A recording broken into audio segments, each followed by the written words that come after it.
Oke, halo, assalamualaikum warahmatullahi wabarakatuh. Ketemu lagi nih sama Meong di AM Station. Yeay. Oke, jadi siapa nih bro yang masih penasaran ya dengan hasil drafting pemain kota asing guys ya, yang nanti akan diadakan tanggal 10 Mei nih ya. Tapi untuk tryoutnya itu udah dimulai guys dari kemarin ya, dari tanggal 7 Mei nih bro ya. Dan di hari pertama tryout itu ada satu pemain nih yang menarik perhatian di beberapa tim ya, yaitu adalah Yancy Kindelan ya. Seorang opposite hitter yang berasal dari Kuba nih guys ya, senegaranya sama Silva nih guys. Wah ya, dan hari ini pun muncul artikel di Naver ya, pernyataannya dari Leong Tex, pelatihnya dari GSKT, kalau si Yancy Kindelan ini mirip dengan Silva nih bro ya. Waduh, jadi yang penasaran nih ya, seberapa bagus sih si Yancy Kindelan ini, apakah bisa disandingkan dengan Silva ya, walaupun sama-sama dari Kuba gitu guys ya. So kita akan cek ya, jangan lupa untuk subscribe dulu ya, di like, di komen, di nyala loncengnya, dan langsung nih kita monitor.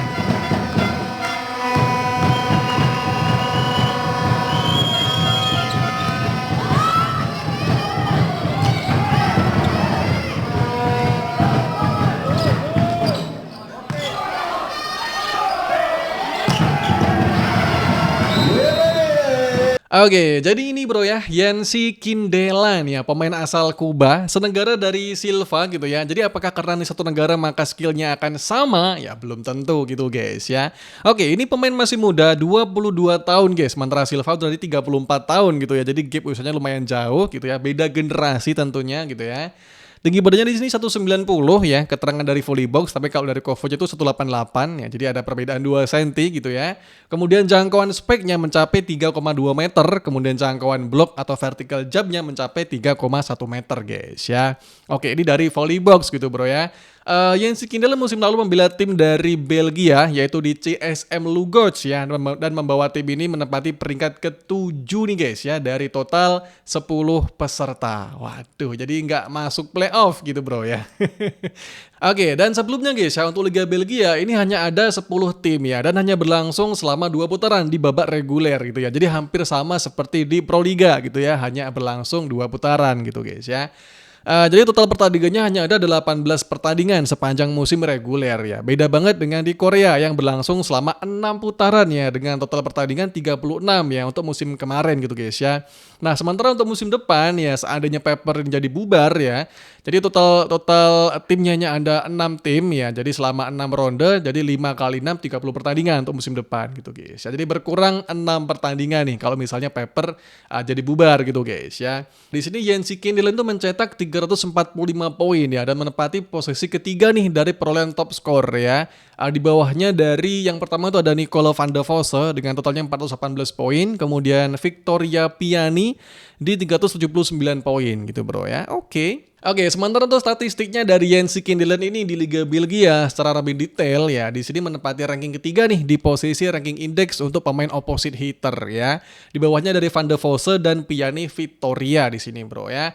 Total game yang dia mainkan tuh 24 pertandingan dengan total setnya itu di 81 set gitu bro ya. Jumlah service ace-nya mencapai 22 ace, lumayan banyak, tapi jumlah service error-nya mencapai 56 bro ya. Jadi lebih banyak error-nya daripada ace-nya di sini guys ya.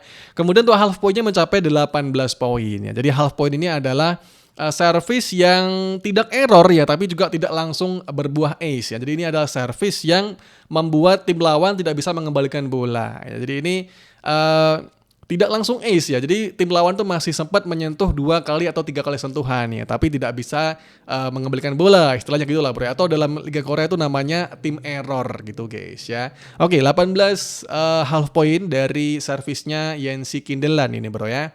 Oke, sementara dari statistik blockingnya dia, bro ya, di sini mencetak 24 kali blocking point ya, tapi ada 51 block out ya. Jadi bloknya dia itu keluar bolanya ya, atau istilahnya ya block out gitu, bro ya.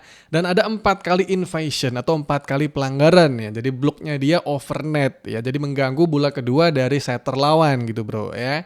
Oke, sementara dari segi serangan ya, dia mencetak 299 poin ya. Kemudian ada 57 kali attack error dan 65 kali terkena blocking ya. Oke, dengan total serangannya mencapai 690 kali serangan ya. Jadi ini memang tidak sebanyak pemain-pemain lain ya. Misalnya ada Van de Vosse, ini totalnya dia mencatatkan 838 kali serangan ya. Kemudian Piani ini mencatatkan 844 kali serangan gitu ya. Jadi memang untuk tim CSM Lugots ini dia tidak terlalu bergantung ya kepada opositnya gitu, bro. Jadi lebih merata nih ya dibandingkan dengan tim-tim seperti Volley Alba, kemudian CSO Voluntari gitu ya, yang sangat attack share-nya itu lebih banyak kepada opposite hitter gitu, bro ya. Tapi memang tetap ya CSM Lugots poin utamanya dari opposite juga gitu, bro ya. Tapi tidak sebanyak pemain lain gitu, bro ya. Oke, itu dari statistiknya Yancy Kindelan ini, bro. Gimana kalau menurut kalian ya? Komen-komen di bawah. Oke, sementara dari segi gameplay ya, di sini Myong memang tidak menonton semua pertandingan dari Yancy Kindelan ya. Myong tadi hanya menonton sekitar 2 atau 3 pertandingan gitu, bro ya.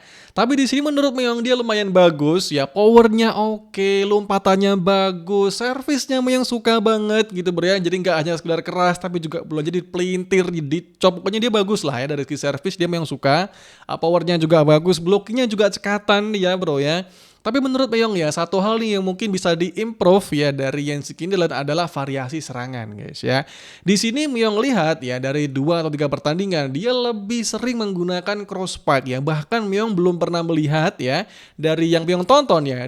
Meyong belum pernah melihat dia melakukan tipu-tipuan ya. Jadi belum pernah melakukan tip ball atau mungkin drop shot atau gimana-gimana, itu jarang banget nih, bro ya. Bahkan untuk memukul lurus atau spek lurus gitu guys ya ke posisi 5 itu jarang banget nih dari Yancy Kindelan ya. Jadi lebih sering atau mungkin 90% lah itu serangannya crossback terus guys ya. Dan ya kalau monoton ya pasti lebih mudah kena blocking ya. Dan buktinya bro ya, kalau kita lihat dari statistiknya dia tadi guys ya, dia ada 65 kali serangannya dia terkena blocking ya. Dan ini jumlah yang sangat tinggi nih dibandingkan dengan pemain-pemain lain guys ya. Ini ada Van de Vosse ada 40 kali terkena blocking, kemudian Piani ada 53 kali terkena blocking ya. Tapi Yancy ini 65 guys terkena blocking. Jadi ini memang membuktikan kalau serangannya dari Yancy Kindelan ini memang berpower lumayan bagus ya, tapi monoton ya.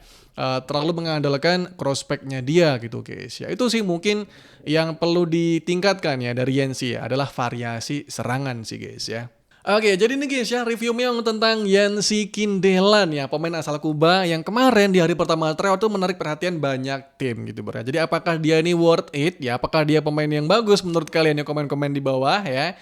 Dan nanti kalau misalnya dapet tim ya, kira-kira masuk tim mana ya, dan apakah nanti kalau misalnya udah dimulai liganya dia bisa bersaing dengan pemain-pemain lain gitu ya. Dan apakah bisa disandingkan ini head to head dengan Silva gitu ya, seniornya dari Kuba. Let's see lah untuk musim depan ya, kira-kira dia bakal dapet tim mana gitu bro ya. Yancy Kindelan, komen di bawah. See you on the next video. Bye bye.